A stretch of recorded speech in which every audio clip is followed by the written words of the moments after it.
Did you watch a lot of movies back in the day, or? I mean, if I talk about the big stars like Rock Hudson, Doris Day, all those movies. Dave, some of them stand out like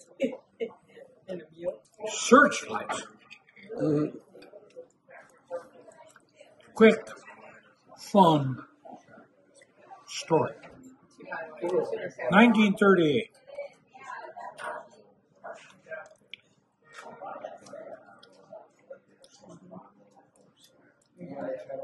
I'm a little kid, 8 years old. One afternoon, we lived in California at that point, 1938. My mother says to me, there's only the two of us at home. Why, I don't know, but there's only the two of us home. And she says to me, brother, we're going to the movies. Okay, Mom.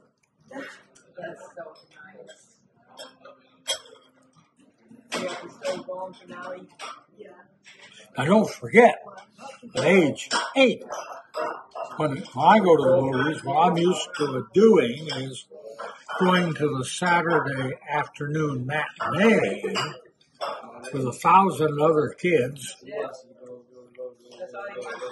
and getting to watch some cartoons and some cowboy shorts and so forth, and then a cowboy movie, and then you get out of there. It's a way of parents babysitting you, really, getting rid of you on a Saturday afternoon. So that's totally different than going with your mother to a big old grown-up movie. So here I go. And we sit there. And it's a French actor. It's all English.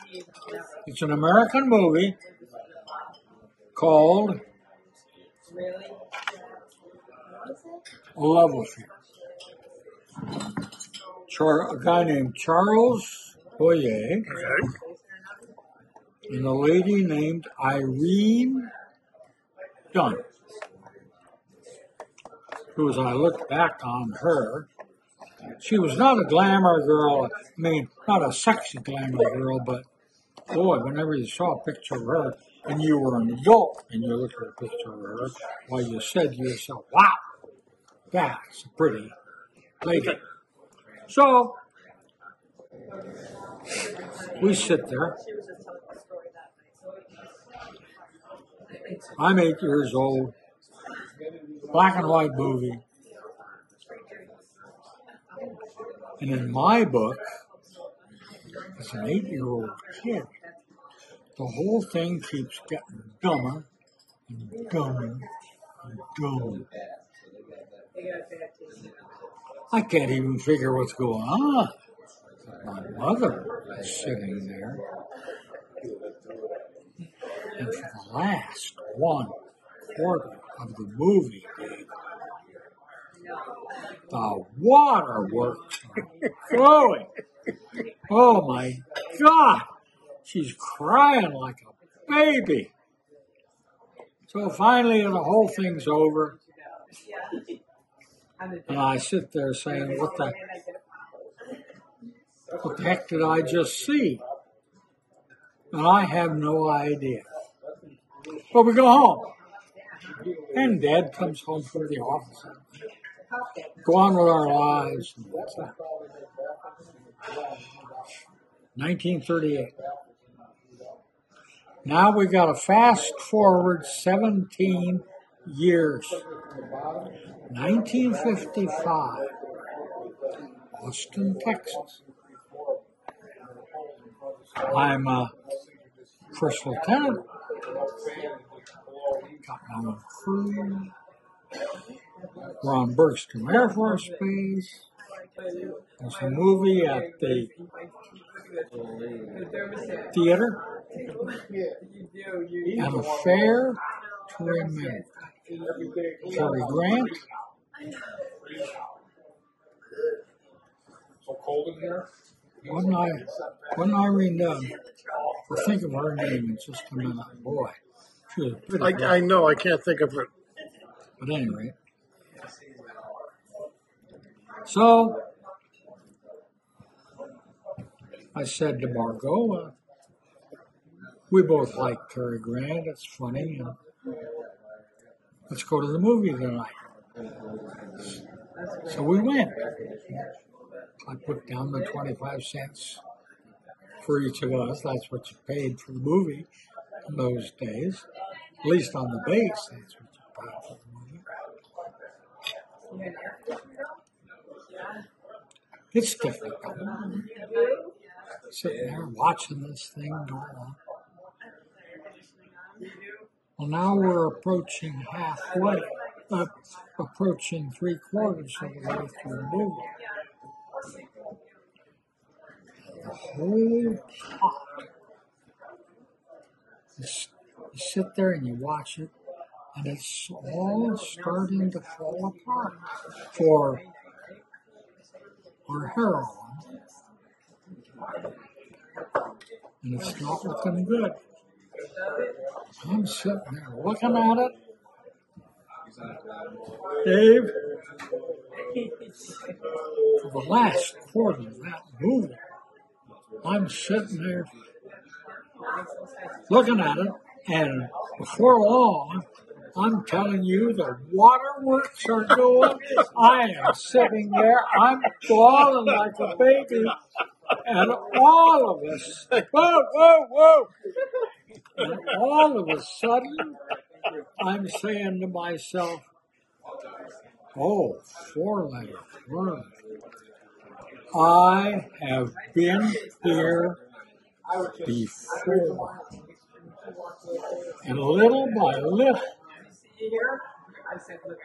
I remembered back 17 years, little old 8-year-old kid, and here's the same damn thing unveiling, except now I can understand it. Okay. Well, it comes this close to being a total tragedy.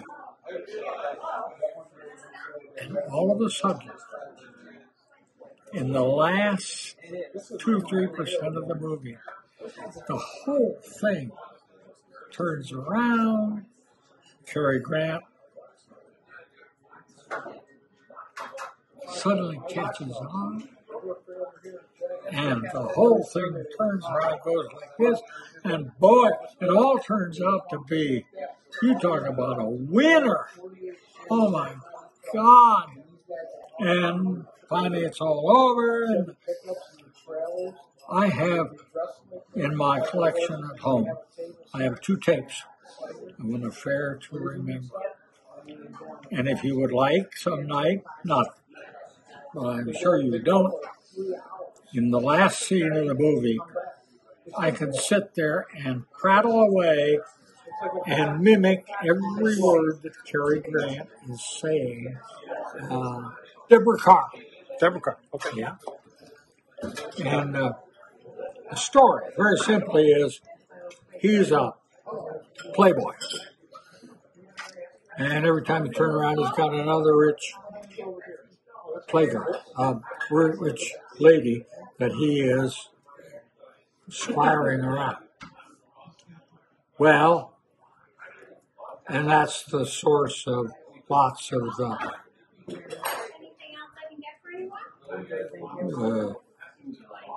stuff they used to print in the newspapers in those days. So he's over in Europe, and now he gets on the boat. He's going to come home, and he meets Deborah Carr on the way home. And he takes a tumble for her, and she takes a tumble for him. And of course, he's a ne'er-do-well because that's all he does is live off of rich women. And she has a boyfriend, but she makes her own way because she's a nightclub singer, but she's got a boyfriend who is a nice guy, but he's only so. She falls for him like a ton of bricks. So they leave the boat. And when they dock in New York, he says, I won't marry you because, for the obvious reasons, I have no skills. But I will